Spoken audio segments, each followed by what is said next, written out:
La chronique bourse, la quotidienne Zone Bourse, Anthony Bondin.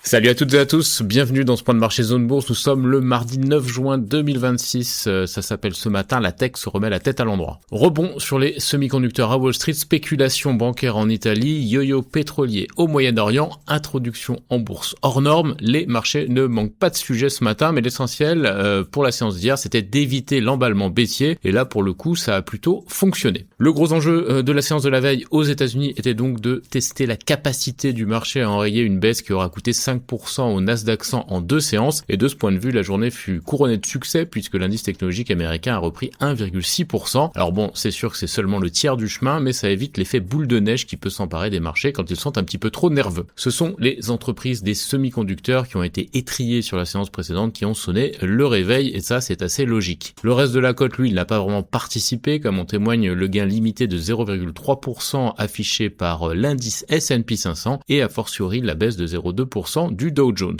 On retiendra surtout que la glissade a été stoppée grâce à l'appétit manifestement insatiable des investisseurs pour les puces. En Europe, les indices n'avaient pas décroché en fin de semaine dernière et du coup ils n'ont pas vraiment redécollé hier. La couleur dominante c'était d'ailleurs le rouge clair, même si deux marchés se sont distingués. D'un côté on a les Pays-Bas qui ont grappillé 0,4% grâce à leur surexposition technologique, puisque les trois plus grosses hausses hier aux Pays-Bas c'était ASML, BE Semiconductor et ASM International. L'Italie aussi s'est détachée, elle s'est adjugée 0,6% alors que la spéculation a enfiévré le très copieux segment bancaire transalpin dans le sillage de l'offre de rachat d'Intesa sur Banca Monte dei Paschi, également courtisée d'ailleurs par Banco BPM. Je vous rappelle qu'il y a plus de banques cotées en Italie que d'agences immobilières dans une rue d'Annecy. L'indice Stoxx Europe 600, lui, il n'a pas connu de variation de plus de 1% au cours des 10 dernières séances qui sont soldées par 4 hausses et 6 baisses. Il progresse quand même de 5% depuis le 1er janvier, rien de très enthousiasmant, mais du vert quand même. Dans le domaine géopolitique, la Maison-Blanche expérimente le concept de poudrière, comme les administrations précédentes d'ailleurs l'ont déjà vécu. La situation au Moyen-Orient n'est pas stabilisée. Les marchés financiers, eux, ils continuent à faire monter le pétrole quand ils perçoivent un regain de tension et à le faire baisser dans le scénario inverse. Le yo-yo pétrolier est plutôt positionné vers le bas ce matin après la suspension des attaques entre l'Iran et Israël. Un entretien entre Donald Trump et Benjamin Netanyahou a contribué à revenir à une position médiane, même si l'État hébreu poursuit ses opérations au Liban. Le Brent a donc reculé à 93,40$ le baril. C'est une baisse de 6% sur un mois, mais c'est quand même une hausse de 53% depuis le début de l'année. La narration positive sur la technologie reste entretenue par les introductions en bourse géantes. Plusieurs médias ont éventé un secret de polichinelle, le carnet d'ordre de SpaceX croulerait sous les ordres d'achat. Plusieurs groupes financiers aux poches profondes auraient déposé des demandes dépassant 10 milliards de dollars. Pour ne pas être en reste, OpenAI a déposé son dossier préliminaire d'entrée en bourse, celui qu'on dit confidentiel et qui ne contient encore ni calendrier ni chiffres précis. Le propriétaire de ChatGPT pourrait viser l'automne pour l'opération. Je vous rappelle que le grand rival Anthropic avait lui aussi déposé son dossier préliminaire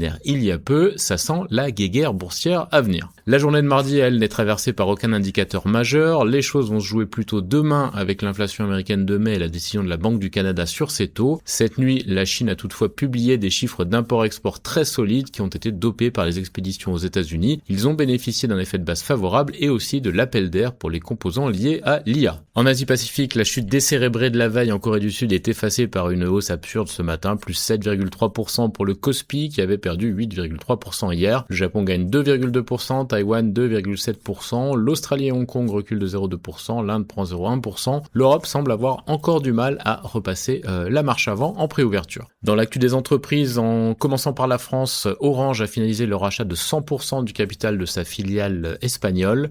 Stellantis rappelle 1,3 million de véhicules Jeep en raison d'un risque d'incendie. Technip Energies, Airbus, Safran et Tereos se sont alliés pour développer un projet de production de carburant d'aviation durable en France. Elis annonce le rachat de la société RS10 en Espagne. Score rembourse 283 millions d'euros d'obligations subordonnées. Vallourec a signé un protocole d'accord avec Ultra Corpotech en Inde. Paprec a reçu le feu vert de l'autorité de la concurrence pour racheter le bloc de contrôle de Pizzorno. Vusion est reconnu comme CDP Supplier Engagement Leader. Emeis va proposer un rachat d'actions lors de sa prochaine aménagés. Voltalia s'assure une capacité de raccordement au réseau au Brésil pour des projets de centres de données. North Atlantic France ne sollicitera pas de retrait obligatoire de North Atlantic Energy après son OPA simplifié. DBV présente de nouvelles données positives de son étude de phase 3 Vitesse. Eagle Football Group a lancé une enquête interne et déposé plainte contre X contre son ancienne équipe de gestion. On a aussi des actus du côté d'Amoeba, d'Intrasense et Gearbest, de Genfit, de Sirius Media, de Terraclion ou encore de Focus Entertainment. Ailleurs en Europe, GSK serait proche d'un accord pour le rachat de la biotech oncologique américaine Nuvalent pour au moins 9 milliards de dollars selon le FT. Les parlementaires suisses envisagent un nouveau compromis sur les fonds propres d'UBS. AstraZeneca publie des résultats encourageants pour son comprimé anti-obésité en phase 3. Les investisseurs exigent de la clarté sur l'éviction du président de BP selon le FT. PAI Partners se retire de la course au rachat de la division eau de Nestlé. Rio Tinto augmente de 30% son investissement communautaire annuel au Canada à 13 millions de dollars canadiens. Banca Monte dei Paschi va examiner les propositions de Banco BPM et d'Intesa. En Amérique du Nord, le CEO de Nvidia décline l'invitation à témoigner devant le Sénat sur le contrôle des exportations de puces. Le cofondateur de Siri qualifie la mise à jour d'Apple de première étape majeure dans l'IA. Microsoft et HSBC ainsi que d'autres géants signent un accord avec le Royaume-Uni sur l'adoption de l'IA en entreprise. Meta fait l'objet d'une enquête de l'autorité italienne de la concurrence sur l'outil d'IA de WhatsApp. Cadence et Intel Foundry renforcent leur coopération autour de la technologie Intel 14A. Sempra et Qualcomm lancent avec l'UC San Diego une initiative de surveillance des incendies par IA. Merck et Gilead interrompent un essai de phase 3 combinant le Trodelvy et le Keytruda dans le cancer du poumon. Et Uber voit son offensive sur Delivery Hero contrariée par une start-up saoudienne. Sur l'agenda des publications aux États-Unis, aujourd'hui, on a Robinhood. Ailleurs dans le monde, le Patagone accuse Alibaba, Tencent, BYD et CATL de liens avec l'armée chinoise. Le PDG de Vale affirme que la demande de métaux reste robuste malgré le conflit en Iran. Tencent fixe les conditions de son emprunt obligataire de 4 milliards de dollars. Commonwealth Bank n'est plus actionnaire substantiel de Karun Energy. Hitachi a renforcé son alliance avec Google Cloud pour progresser en IA. Sony s'apprête à lancer un nouvel Xperia doté de fonctions photo boostées à l'IA et ANZ signe un partenariat d'impact de 2 ans avec la First Nations